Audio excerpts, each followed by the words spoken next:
Sudah lebih dari 4 tahun, kami kakak-kakak Superbook melayani adik-adik sekolah minggu dan Superbook Kids Club. Nah, kami mau minta bantuan dari papa, mama, om, dan tante semuanya untuk memberikan feedback, saran, dan juga masukan untuk kami nih. Feedback dan saran dari papa mama pasti akan membantu kami memberikan konten yang lebih baik lagi. Kalau papa, mama, om, dan tante juga mau kasih saran atau masukan atau ide-ide yang menarik, papa mama bisa langsung klik link yang ada di kolom deskripsi dan berikan ide-ide dan juga saran dari kalian semuanya. Terima kasih papa mama. Tuhan Yesus memberkati.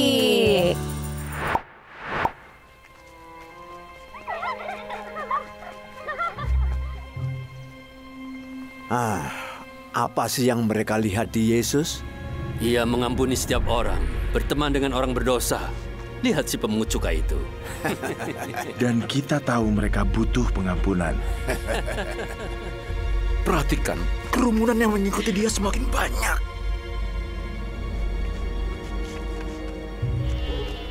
Permisi, apakah itu semua dombamu? Ya, aku yang menjaganya. Aku sendiri.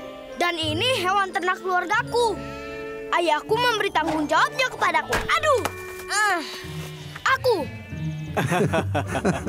Ya, jika ayahmu mempercayakan semua ini padamu. Kurasa kau harus mengejar domba yang lari itu. Aduh, Bonbon, kembali. Apakah kau Yesus dari Nazaret? Benar. Mereka memanggilmu guru. Tapi kau makan bersama orang-orang berdosa dan pemungut cukai. Para pemimpin bait Allah meminta kau menjelaskan hal ini. Guru? Bonbon, berhenti. Jika kamu memiliki 100 domba dan satu di antaranya terhilang, apa yang kau lakukan? Bukankah kau meninggalkan yang 99 dan mencari domba yang hilang sampai ditemukan? Dan jika kau menemukannya, dengan senang kau akan menggendongnya di bahumu dan membawanya pulang. Lalu kau akan memanggil teman-teman dan tetangga-tetanggamu dan berkata, "Ayo rayakan, aku telah menemukan dombaku yang hilang." Sama juga dengan sukacita di sorga, jika ada satu orang berdosa bertobat dan kembali kepada Tuhan, daripada 99 lain yang hidup benar dan tidak terhilang.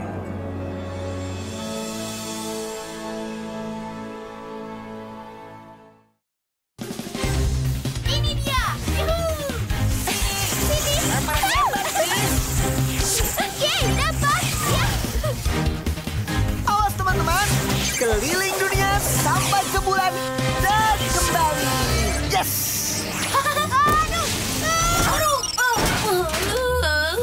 Durian tajam! Durian tajam! Aku butuh berban! Jangan lihat aku, teman-teman! Aduh! Wah, kalian lihat itu? Ada apa dengan Aaron? Iya, biasanya dia pakai topi. Apa? Dia memakainya. Aaron, buka! Apakah ayahku bersamamu? Tidak. Memang ayahmu...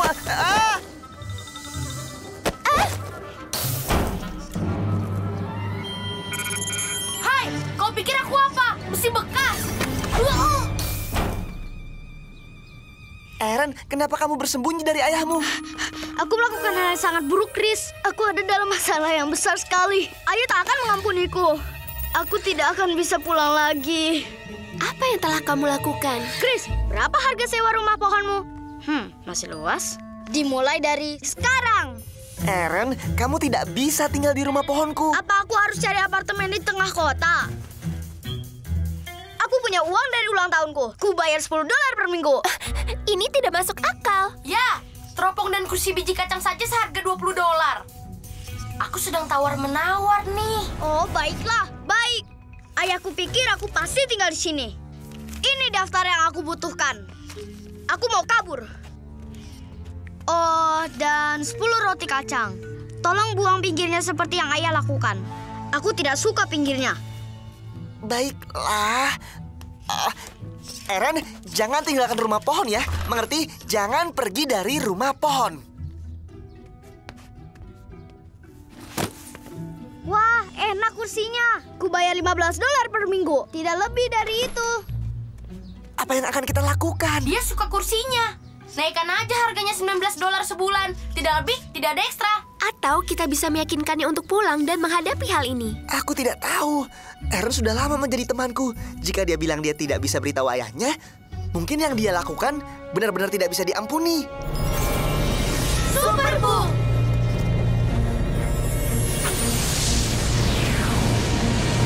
Oh tidak, kita harus tinggal dan membuat surat perjanjian sewa rumah pohon.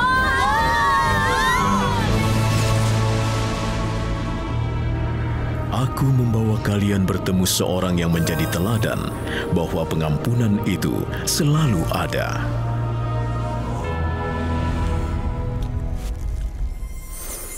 Oh tidak, kamu tidak boleh. Hah? Kalian baru saja... Jatuh dari pohon? Iya. Dahannya lemah.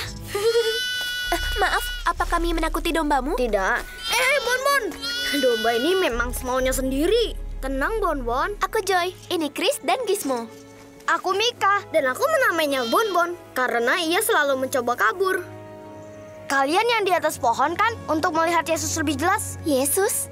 Ya, dialah yang menyebabkan orang-orang berkumpul hari ini. Yesus adalah guru yang agung. Aku senang dia menceritakan perumpamaan. Apa itu perumpamaan? Oh, perumpamaan itu cerita singkat yang menggunakan peristiwa sehari-hari untuk menyampaikan maksud rohani atau etika. Kalian pernah mendengar Yesus berbicara? Belum. Data internalku diperlengkapi dengan kapasitas memori kuantum. Apa? Ini aslinya didesain untuk... Kami senang untuk mendengar Yesus bicara. Ayo ke sana. Kenapa tidak bilang saja ke semua orang kalau kamu robot? Diam! Tidak, kamu yang diam. Tidak, kamu yang diam!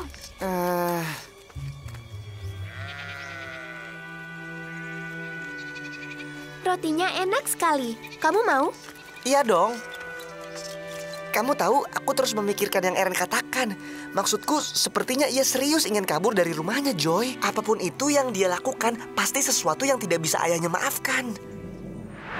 Seluruh tim pelayanan anak Superbook mau berterima kasih karena sampai saat ini pelayanan anak Superbook bisa benar-benar menyentuh hati anak-anak.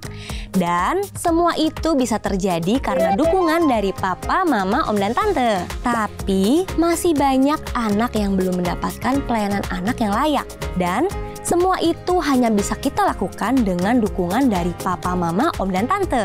Jadi, jika papa, mama mau mendukung pelayanan anak Superbook, caranya sangat mudah. Papa, mama bisa klik tombol subscribe. Juga bisa share semua konten di Superbook Indonesia. Dan juga papa mama bisa memberikan dukungan melalui QR Code yang ada di sebelah kanan layar papa dan mama. Apapun dan berapapun dukungan papa mama pasti akan sampai ke hati semua anak-anak Superbook di seluruh Indonesia. Terima kasih papa mama.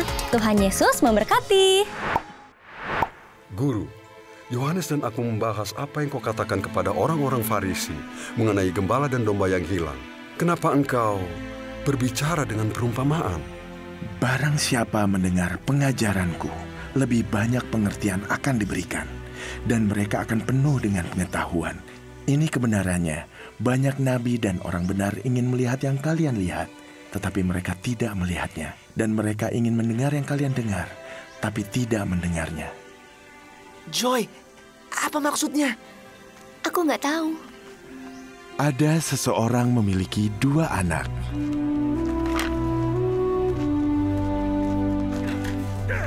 Yang lebih muda memberitahu ayahnya, Bapak, aku minta warisanku sekarang, sebelum Bapak meninggal.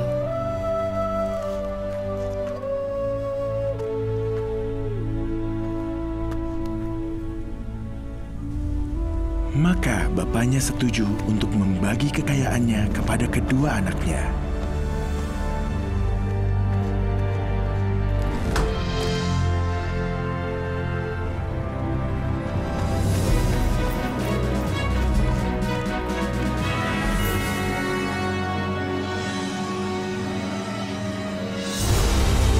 Beberapa hari kemudian, yang lebih muda membawa semua miliknya dan pergi ke negeri yang jauh.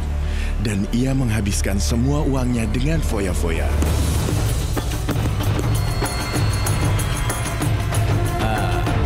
Aduh, hati-hati kalau jalan.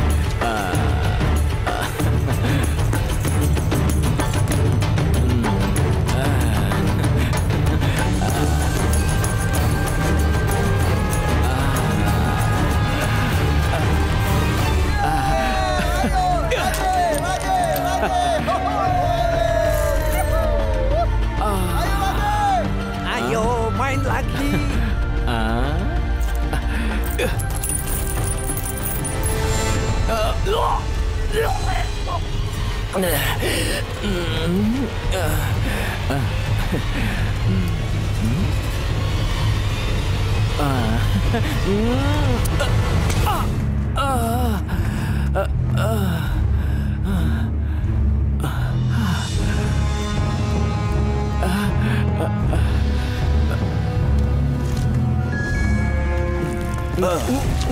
Kembalikan.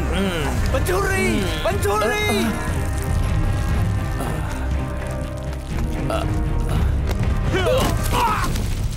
Aduh.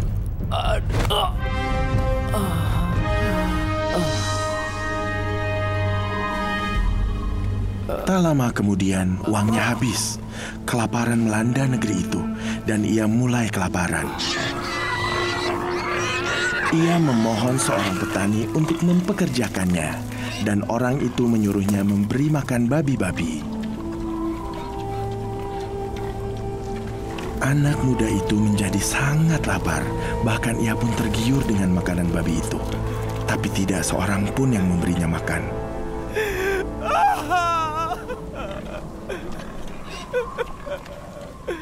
Akhirnya ia menyadari, ia berkata pada dirinya sendiri, para pekerja di rumah bapakku memiliki cukup makanan untuk dibagikan, dan di sini aku mati kelaparan. Ia telah menghabiskan semua yang diberikan ayahnya.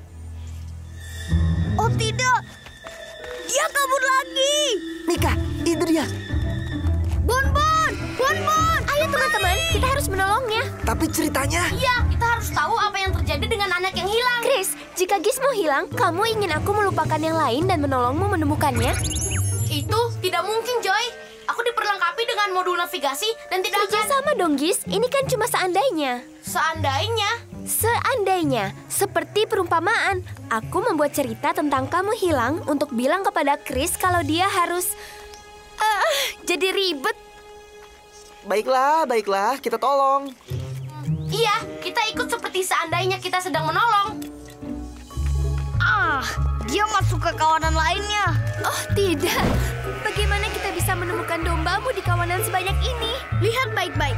Bonbon memiliki titik coklat di kupingnya. Bonbon? Bonbon, kamu di mana? Bonbon! Tidak ada coklat. Tidak ada. Oke, ini sih lama. Kecuali anjing robot pelacak.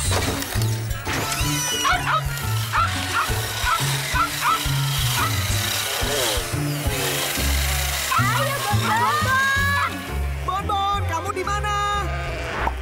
Ada yang bisa tebak Kak Rena dan Kak Kezia lagi nulis apa?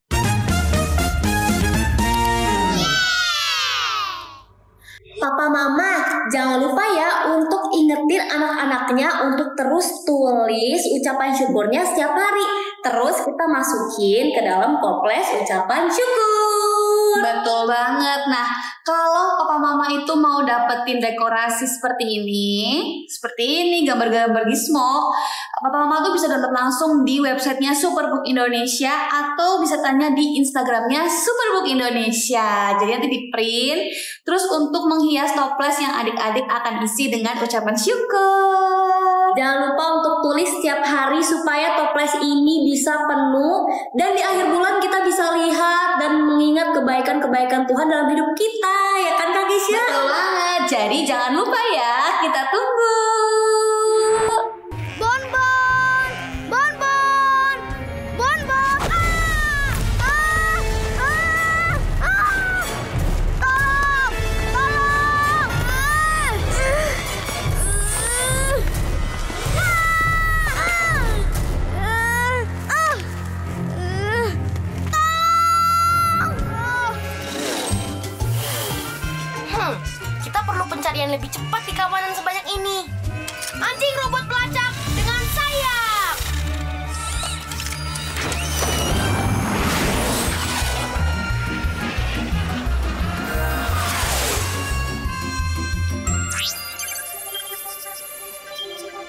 Bonbon, kamu di mana?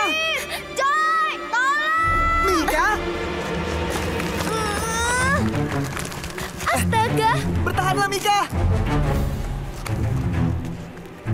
Pegang tongkat ini!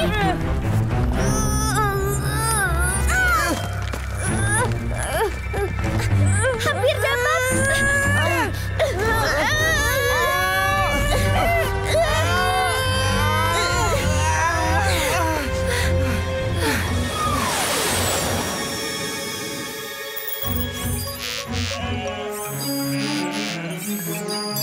Nah, kamu bisa berlari, tapi kamu tidak bisa sembunyi, Bonbon.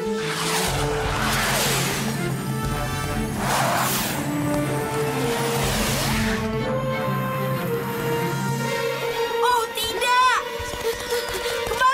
Kembali anjing robot. Jangan keluarkan jarinya sampai aku setidaknya 10 kaki dari Bonbon. Konfirmasi perintah. Kembali, Bonbon. Kembali. Sini.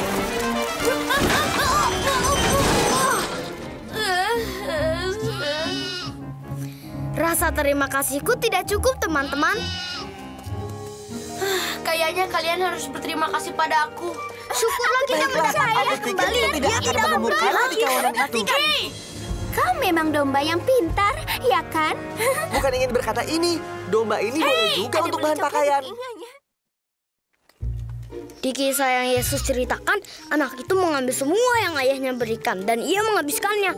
Aku penasaran apa yang terjadi setelah itu. Ayo, kita harus cepat. Mungkin masih dapat mendengar akhir ceritanya. Sepertinya kita terlambat, teman-teman.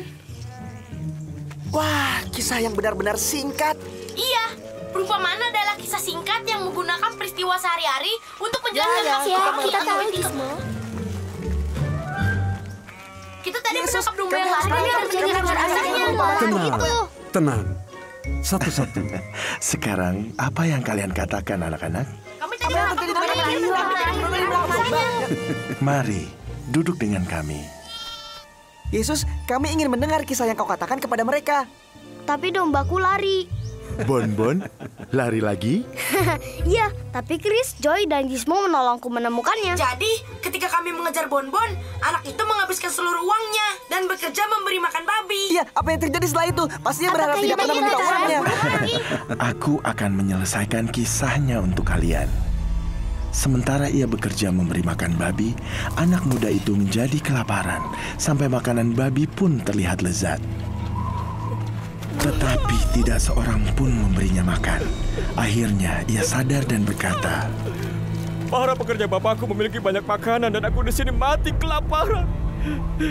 Aku akan pulang pada bapakku dan berkata kepadanya, Bapa, aku telah berdosa terhadap Tuhan dan engkau. Aku tidak baik disebut anakmu lagi. Perlakukanlah aku seperti pekerjamu.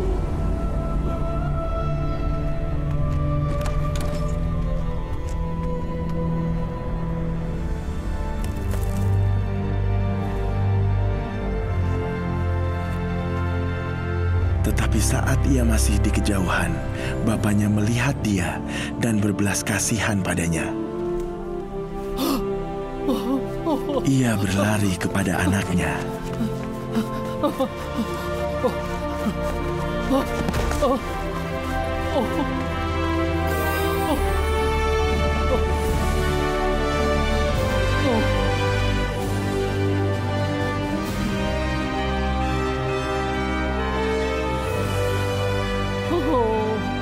Dan ia memeluk dan menciumnya.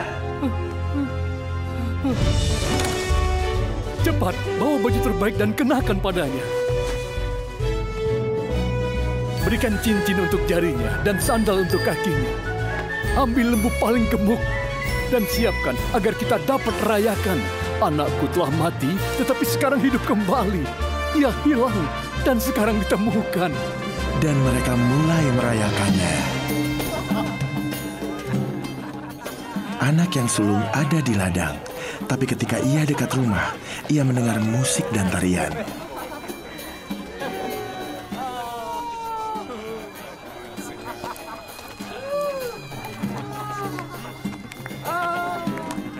Apa yang terjadi di sini? Adikmu telah pulang dengan selamat dan bapakmu menyuruh kami menyembelih lembu terbaik.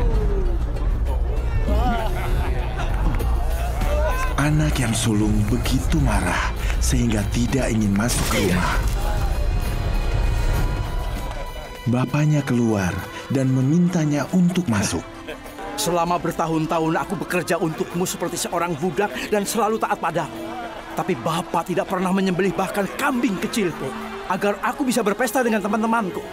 Anak bungsumu telah menghabiskan uangmu, dan sekarang ia pulang. Bapak menyembelih lembu terbaik untuk merayakannya. Hah!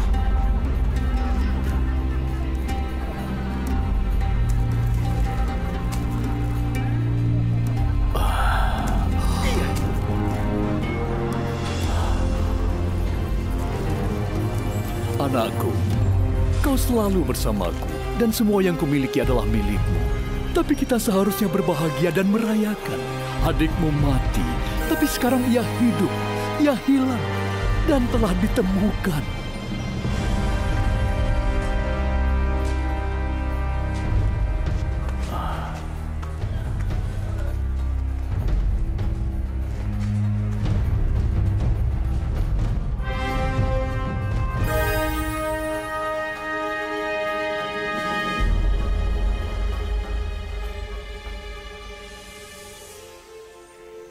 Wah, aku tidak pernah mengira bapaknya menerima anaknya kembali seperti itu. Terutama setelah dia menghabiskan semua yang bapaknya berikan. Iya, ia menyambutnya dengan tangan terbuka dan bapaknya memberinya lebih banyak lagi. Itulah kasih. Seorang bapa yang kasihnya tidak berkesudahan selalu mengampuni. Jaga domba itu, Mika. Itu kisah yang hebat. Bonbon! Itu Superbook. Sepertinya kita akan pulang.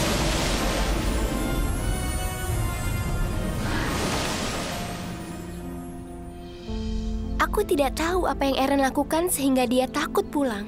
Ya, apapun itu, tidak seburuk si anak yang hilang itu. Ayo. Hai teman, hutan Kalimantan itu seperti apa ya tahun ini? Tidak ada yang menemukan aku di hutan ini. Eren, kamu tidak bisa kabur dari rumah apapun tindakanmu. Kamu tidak tahu ayahku. Memang apa yang kau lakukan? Aku bolos sekolah. Ya. Dan mengambil ATV dari garasi. Terus? Dan mengemudikannya ke pantai. Ya ampun. Dan dengan tidak sengaja aku menabrak tiang gardu penjaga pantai. Wah, itu parah sekali. Karena itu ayah tidak akan pernah mengampuni aku. Eren, kamu tahu, aku tahu itu buruk. Hah, pastinya. Aduh.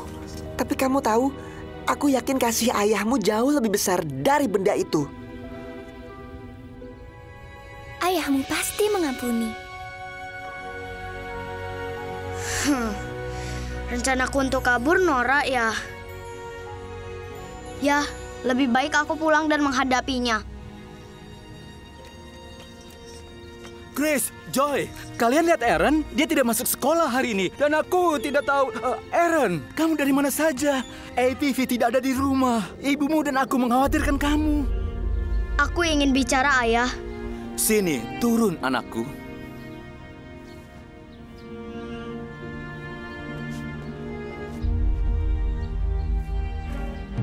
Ayah.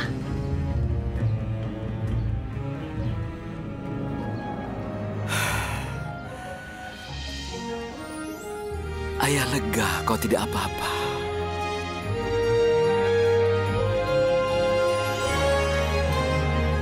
Tuhan penuh belas kasihan dan murah hati, tidak mudah marah, dan penuh dengan kasih yang tidak berkesudahan.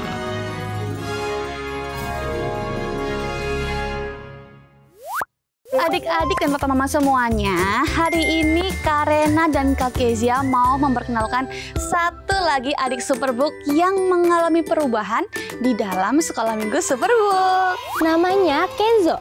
Kenzo sebenarnya adalah anak pemberani loh.